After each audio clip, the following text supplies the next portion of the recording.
Good day, February 18th, episode 49 of Free Things with Ian. On today's episode, we're talking about food lies, the GOAT of basketball, greatest of all time, and why roller skating and rollerblading is so uniquely undervalued in today's society. Let's jump in. Okay, let's talk about food. I know we're all hungry. I know we all eat. I know we all enjoy eating. But there are some food lies. For example, this sounds petty. This sounds silly. I like frozen mozzarella sticks. Say what you want. Okay, I've heard it all. When you make frozen mozzarella sticks, you need to do two things. Two things, guys. The heat needs to be turned down 10 to 15 degrees from the packaging. And you cook it for 2 minutes less because, guys, they explode. Doesn't matter brand. Trader Joe's, Aldi's, Meijer, Walmart, whatever brand of frozen mozzarella sticks, which can be very delicious. I am pro mozzarella stick. If you follow the instructions, guys, your cheese will leave the vessel. You'll have massive cheese splooge. You will have an empty stick and a little puddle of cheese, which I will eat. I will not complain, but I will wish was better. So that's my first food lie. Caramelizing onions.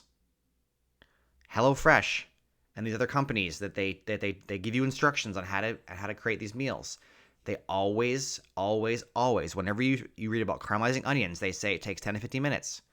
Milk Street Radio, Kimball, the experts, the OGs of the food studies industry, food science guys, 45 minutes to caramelize onions. Why are they lying to us? It's because they don't want us to know how much time it takes. When I used to get HelloFresh, it would say a meal in 30 minutes. The chopping took you 15 minutes, which is fine. I am pro chopping vegetables, but let's not lie about it, guys. Okay, another big food lie. The diet soda being bad for you thing. Diet soda is bad for you. Good soda. There's no good soda. Soda is bad for you. But the initial studies on diet soda, apparently, and this is from Milk Street Radio, which is another podcast I highly recommend. Even if you don't like food, these guys are just delightful to be around. The original studies, for some reason, had like 50,000 times the amount of sucralose and Splenda. And so when we were comparing the effect of that much of that unhealthy synthetic sugar, of course it was terribly bad for you. So diet soda is bad for you, but apparently how bad, the severity was greatly overblown. Okay, so those are just a few food myths. I know that a lot of my listeners are big foodies, big into cooking. What are some other things that drive you crazy when you read them or hear about them? Because you know internally, you know from doing the work that it takes either more time, less time, or there's a better way. Okay, I think what's cool about cooking, I'm not a chef, I don't actually enjoy it, but I do think the science of food is fascinating. I think when you think about the fact that when we're heating something, we're exciting the molecules and there's more movement. And I think that just the way that we talk about food science is very interesting. I'm not myself a chef. I do enjoy food. I had to share with you the mozzarella stick thing. It's been driving me crazy, guys. So what are your biggest food lies? Love to hear them. Okay. My number two story. Greatest of all time for basketball. This was initially going to be a segment where I was going to defend LeBron James because I can't think of an athlete who is the subject of more vindictive vitriol than poor LeBron, middle name unknown, James.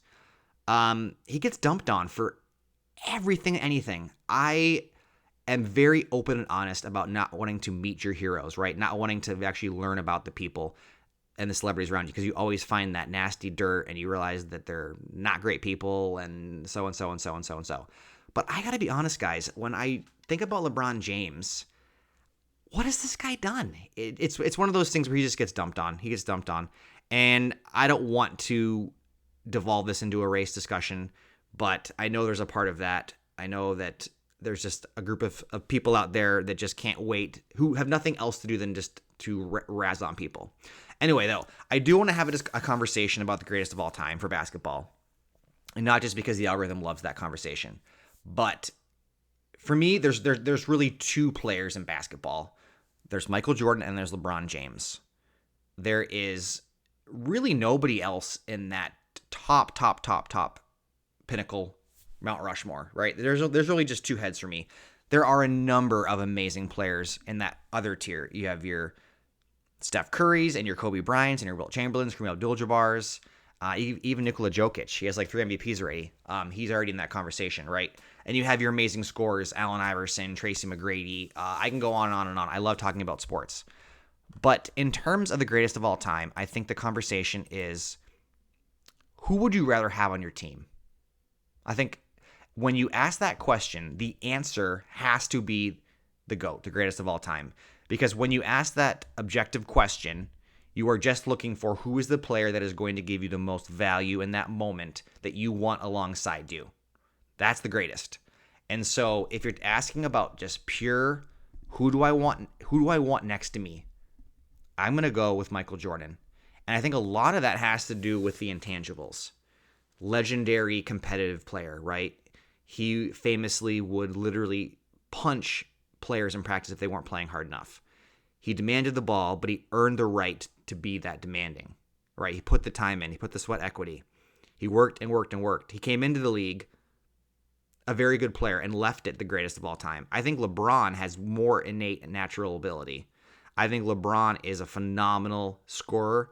He makes everyone around him better, but I think the only person that I think made other people around him even more better would be Jordan. Because I look back on Michael Jordan's championship teams with the Bulls, and yes, he had Scottie Pippen, and he had some good supporting cast. He also had a center named Bill Cartwright, who if you saw on the street, you would swear isn't an actual athlete.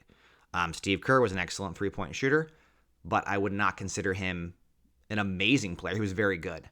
I think that for me, it comes down to LeBron and Michael, and the accolades and the scoring is impressive. Michael Jordan would be the all-time scorer if he hadn't taken that baseball break, which is still so strange. Like, if you just ponder that for a second, it feels like something out of a movie, Space Jam.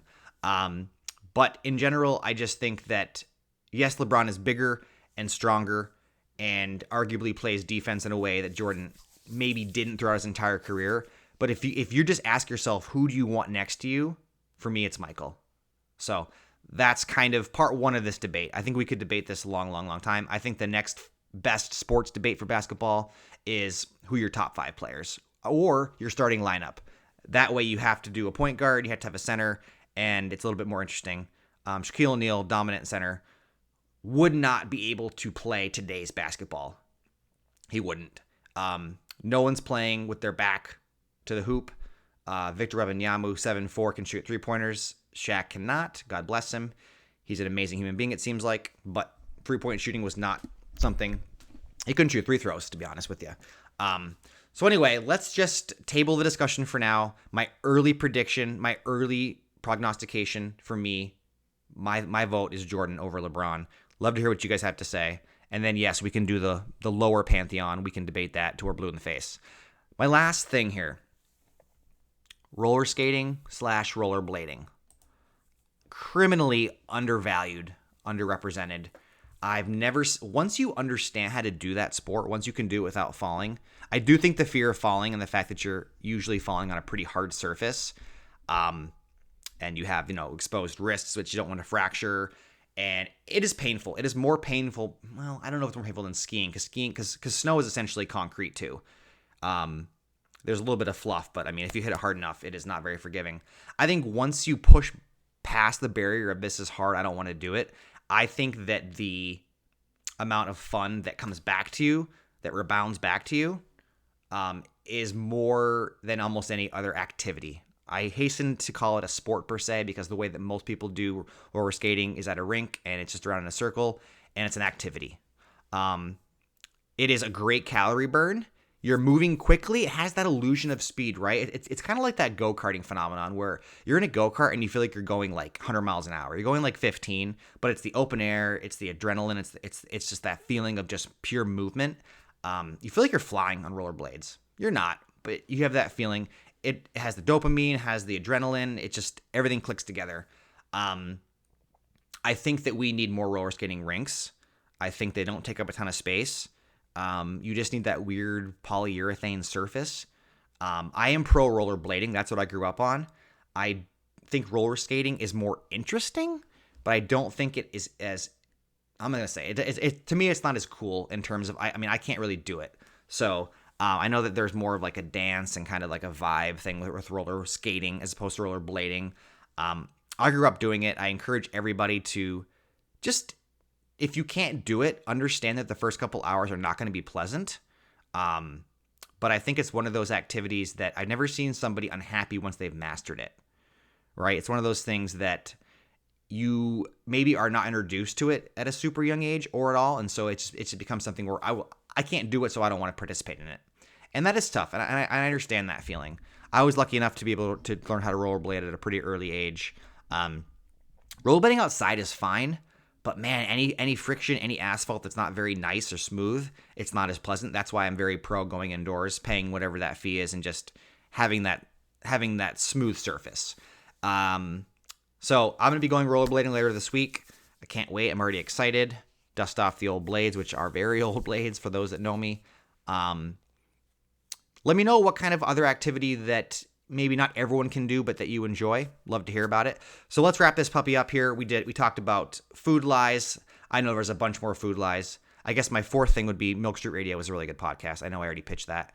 Let's continue the conversation about who's the best basketball player of all time. For me, early on, I know that it sounds like, of course it's Jordan, but to me it is Jordan. Okay.